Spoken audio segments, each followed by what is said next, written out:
I am Simone Henry, and today we're talking to Mollie Lowe of Lotus. Is it Lotus Consulting? Lotus mentoring, very close. Lotus Mentoring.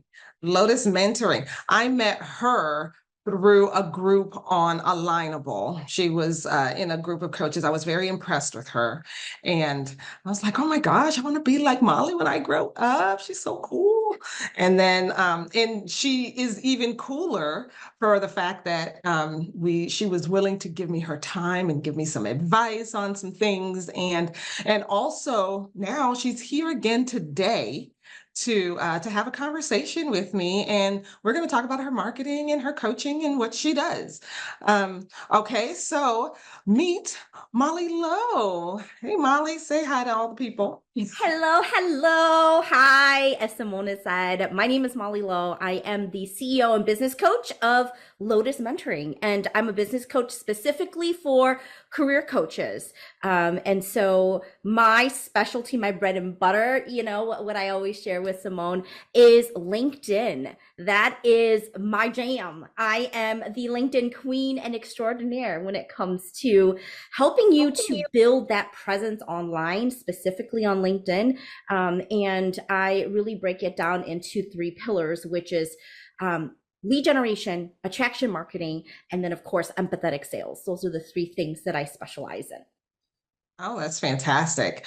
So a couple of those things are something that I have been kind of thinking about and struggling with, I guess you would say, a little bit lately. But before we get into that, because I am a digital marketer and marketing consultant, we're going to talk about Mollie's marketing first, okay? Before we get more into what it is she does, okay? So first of all, Mollie, what are your goals for your business, say for the upcoming year, right? We're in 2024. Happy New Year, everybody.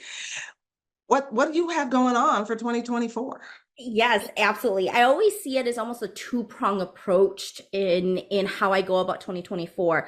The first one is really just stepping up more from a being sense of being unapologetic, and I am on this movement. I have been since I started my business, but more so now for 2024 of being uncensored. And so really showing up empowered and unapologetically me, because this ties back into what I'm sure we're going to start talking about is that attraction marketing, and that plays a huge role when you are able to identify your authenticity and show up as your authentic self. So that's always goal number one.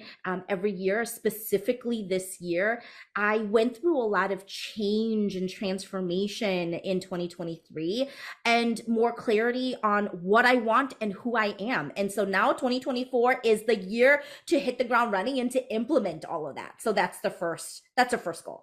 The second goal in my business, specifically tied to just in general, of course, is visibility, which is marketing 101 for you.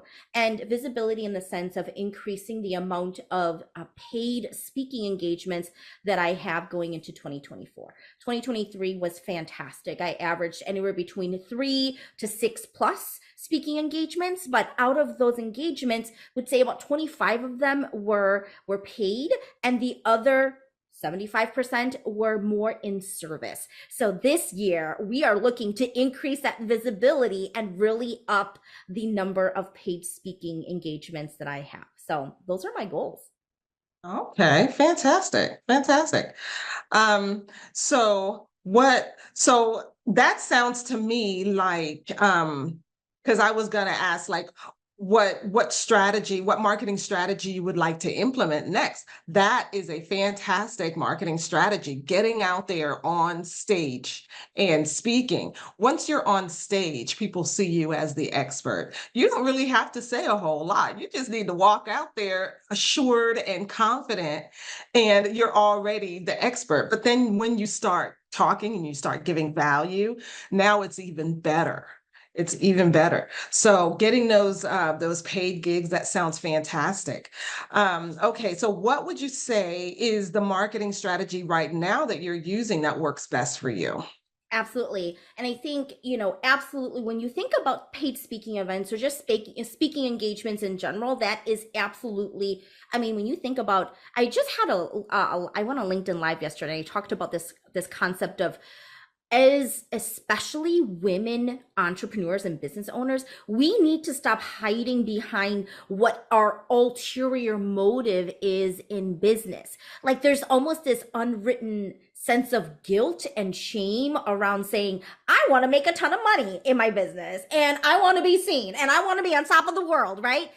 And that's part of that, you know, censorship that I'm looking to break down the barriers. So, in full circle, back to your question of what those marketing strategies are, those speaking engagements still require, even though they are, of course, the intention is to pipeline my leads and prospecting, there's still a marketing strategy behind how you even book those speaking engagements. And so let me share a little bit more about what that looks like for me.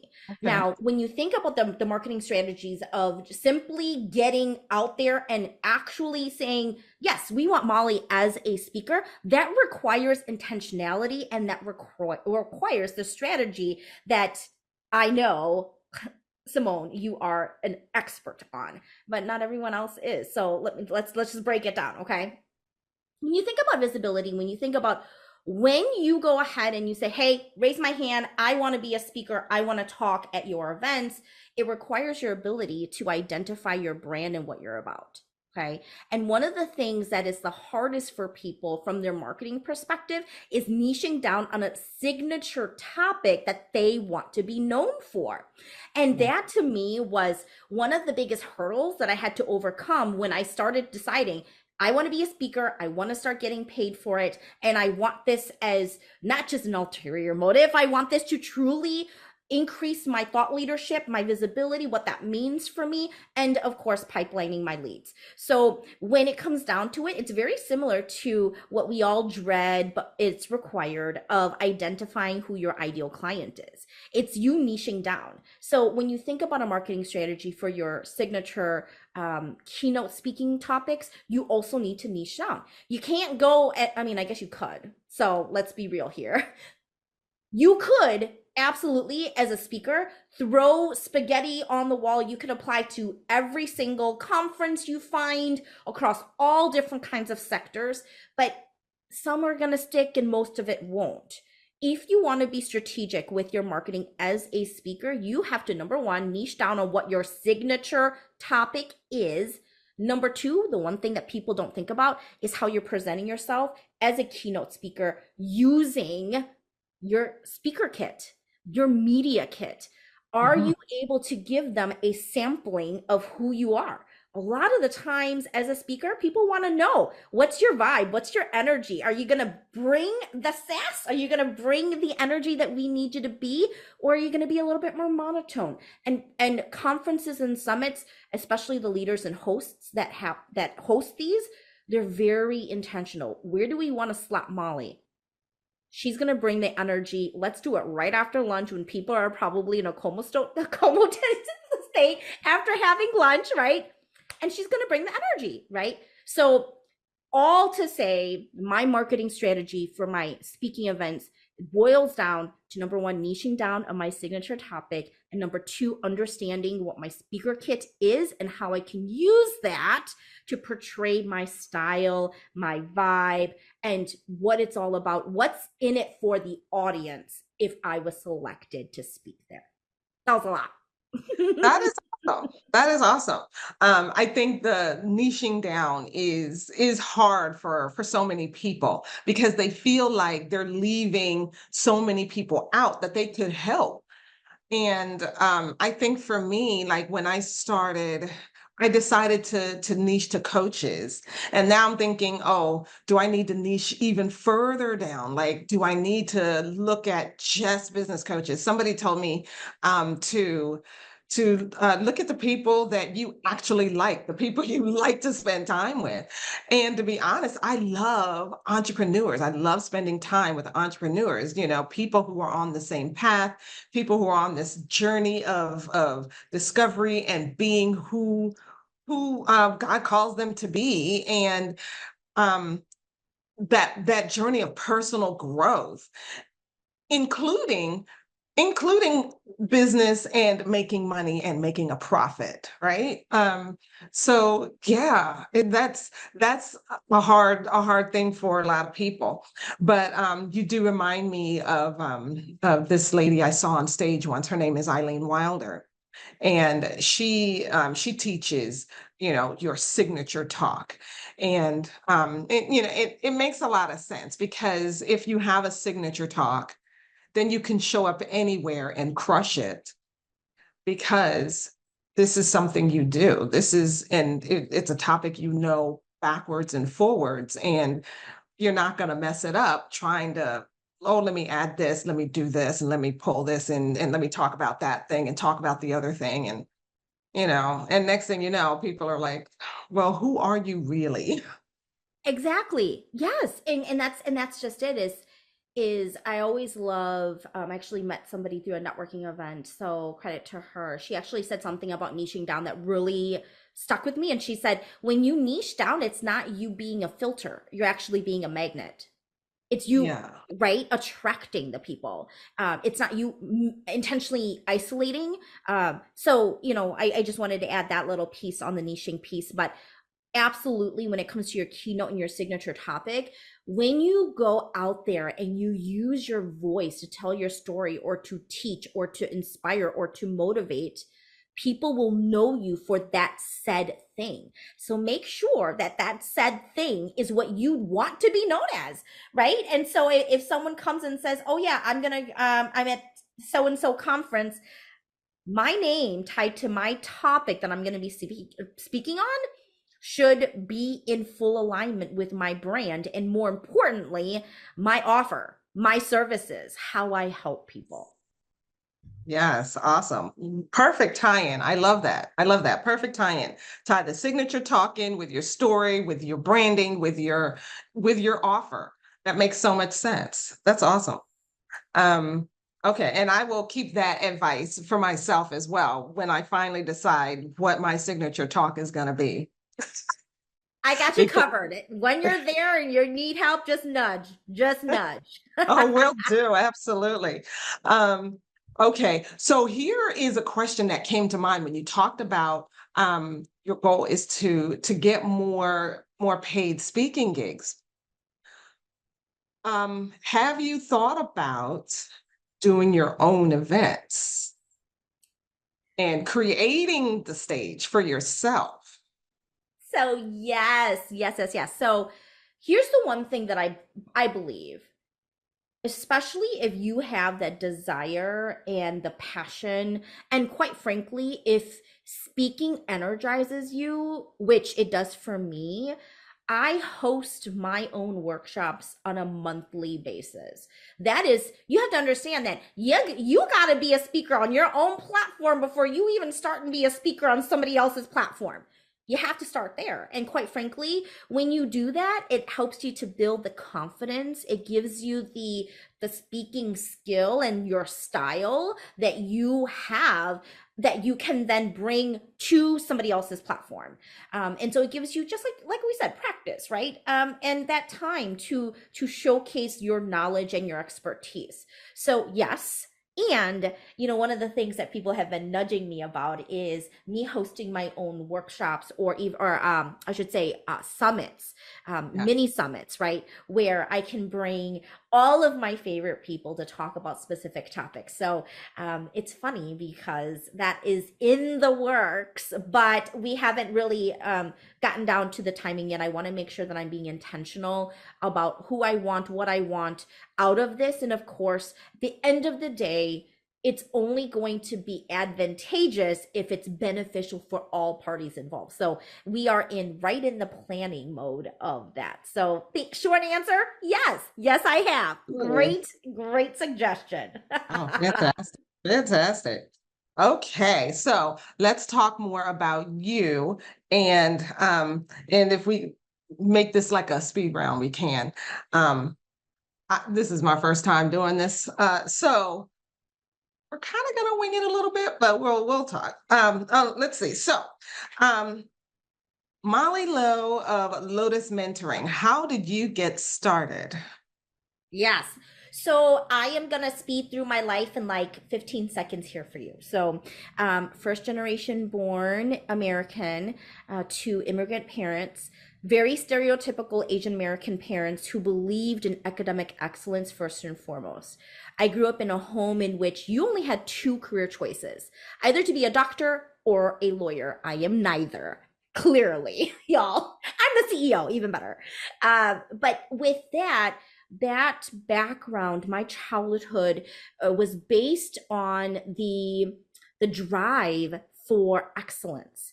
And I took that mode of excellence into my 20-year HR career where I climbed the ranks, got to the tip top where I was reporting to the co-presidents, two female co-presidents of a tech company. I thought that that was it. That was my winning ticket, my golden ticket to success and fulfillment. Got there and found out that no, something's still missing. At one point, I had a colleague say to me, Molly, if you were to take your expertise and your energy, and if you took that optimism, you bottled it up and you sold it as an energy drink, I would buy it every single day. And that was the spark that I needed to launch my very itty bitty entrepreneurial flame into this raging bonfire that it is now. And so I took all of my 20 years in HR.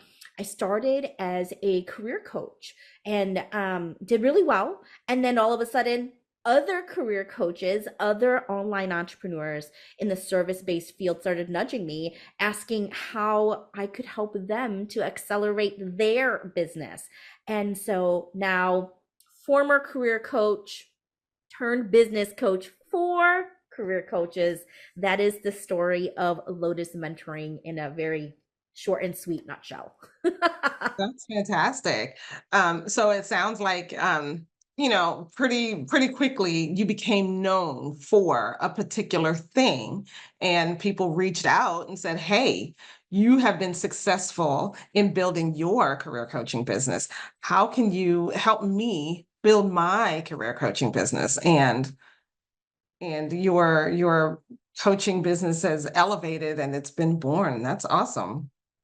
Thank you. So tell me, what makes you unique in in the business coaching space? Yeah, absolutely. So in the business coaching space, I think for me, what makes me unique is first and foremost me.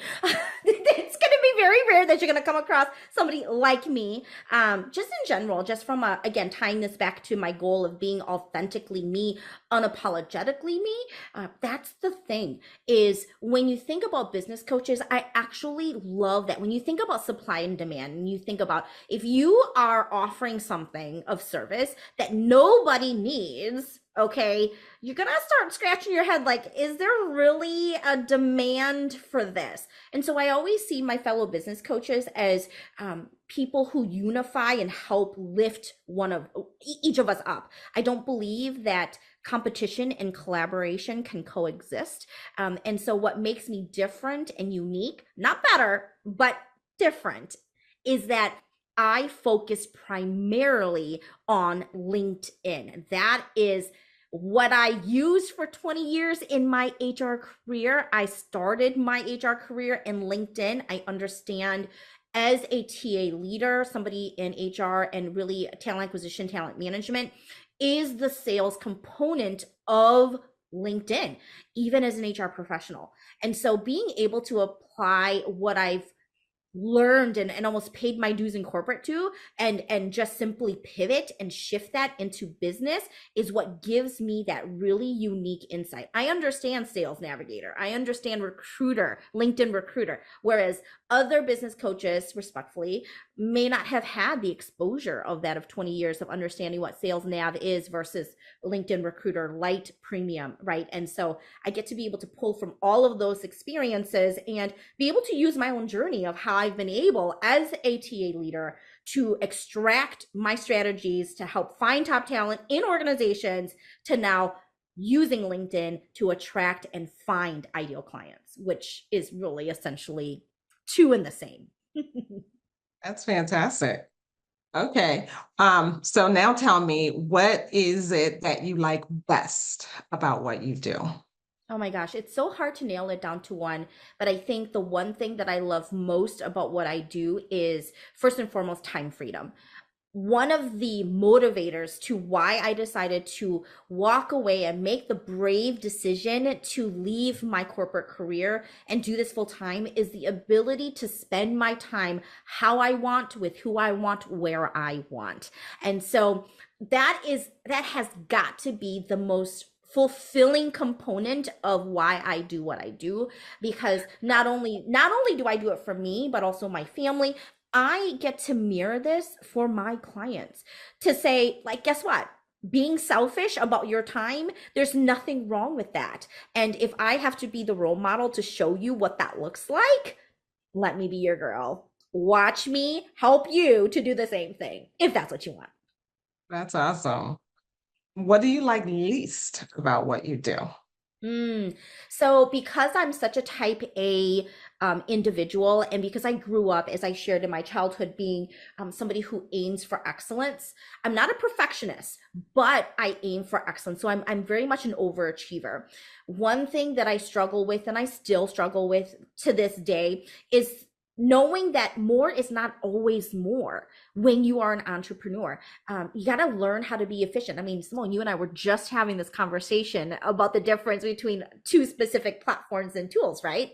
And I think when I continue to, as I continue to walk my journey, it's understanding that, listen, you love what you do, and Molly, you don't have to do 10, 12-hour days because you love it so much. Give it a break, give yourself a rest. I take so much pride in my work that's being put out. I'm a doer. I don't have a problem taking risks and taking action. But when action becomes something that takes up more than my time, then I need to learn to, like, just pump the brakes a little bit. And that's the piece that I have to constantly remind myself. I have to be very intentional on my calendar. And I have to remind myself, like, okay, it was just the holiday season. Take time off. It's okay. Nobody is going to be sitting here wondering where you are, Molly. Like, really. So that's Absolutely. what I would say. And I do remember us speaking about celebrating those small wins. And I've been talking with my partners lately about there's this book called The Gap and the Gain with who wrote it? Dan Sullivan and Benjamin Hardy. And they talk about the gap is where I am and where I want to be, right? And a lot of time we look at, okay, this is where I want to be, but I'm only right here. And oh my gosh, I have so much to do. I have so far to go. But what we should really do is look at the gains we've made. Look at where we are based on where we've come from. And oh my gosh, if you look back, you can see that you've come a long way and celebrate those and be thankful for the journey that we've made and the lessons we've learned and how far we've come. So that's definitely something that we should take away from this as well. I Right. love that. 100%. Right there with you. Couldn't have said it any better myself. Okay. So what's your best advice for other coaches who want to get to a six-figure business? Mhm. If there is one golden nugget, is to really understand sales and marketing. And I know that sounds so crazy, but it really is at the crux of your success. When you think about the marketing component, again, you need to understand who you are and your brand. You need to understand your business. You need to understand who you're talking to. And then of course the sales side. You can't think about getting to a six-figure business if you're not willing to get uncomfortable and face your money mindset, to elevate your sales skill, and to go out there boldly and invite people to talk to you. It's through conversations that sales happens. It's through those conversations and the trust that you build and rapport with people. So that's what I would tell people. Please don't ignore the sales and marketing side of your business. It's one thing to be a fantastic coach, and to be honest, most coaches don't struggle with being coaches, but most coaches struggle with being the CEO of their business. So do not ignore your sales and marketing. That is where, if your goal is revenue generation and you want to make six figures, right? I miraculously, and thinking back, there was a lot of intentionality and strategy behind it, right? That was how I was able to go from making $270 annually to a whopping six figures in 1 year. I Awesome. shifted. Yeah, I shifted from, okay, so what do I need to really focus on, right? Like you said, that gap. And looking Mhm. back, it really was, oh, I need to understand sales and marketing. That is the key. That is where I need to start. So that's what I would say. Awesome. Now, do you have a giveaway that you want to give to our audience today? Absolutely. And I'm gonna make it even more sweet. So we'll do a twofer if that's okay for you. Okay, sure. Okay. Awesome. So, of course, being the LinkedIn extraordinaire, I do have a LinkedIn checklist for all of my fellow entrepreneurs. So, this is helping you to understand what needs to be changed and edited, and just make sure that you've got all your bases covered. This checklist is going to really help you to ensure the optimization of your LinkedIn profile. That's your personal profile. We're not talking about your company profile, okay? So that's the first thing that I would be happy to gift. And then on top of that, listen, y'all, if you're tuning in here and you got the checklist, go through the checklist and I would be happy to gift you a 30-minute LinkedIn profile audit. Let's hop on a call. Let's talk. Let's really understand, and let me take a look at your profile. Are there any missing pieces here so that you can start to accelerate your sales and marketing on LinkedIn? Oh, fantastic. Thank you so much. I know I can use that. I've gotten a few tips, but I want to make sure that my profile is like the best it could be. Absolutely. So, and how do we contact you? I know we can find you on LinkedIn for sure. 100%. That is going to be the best place for you to find me. Of course, I'm all across all different social media sites, but I'll be really honest with you. I focus primarily on LinkedIn, as I should, being the LinkedIn queen. So if you want a quicker response, if you really want to hear more about what I am teaching, what I'm all about, my strategies and my implementation, LinkedIn is where I do the majority of my lives. That's where you're going to see a lot more of my workshops, and of course, all of the how-tos, educational tips and tricks that I post on there. So find me. You can either look up Mollie Lowe, Mollie, last name Lowe, Lo, or Lotus Mentoring. You will find me either way on LinkedIn. Let's connect.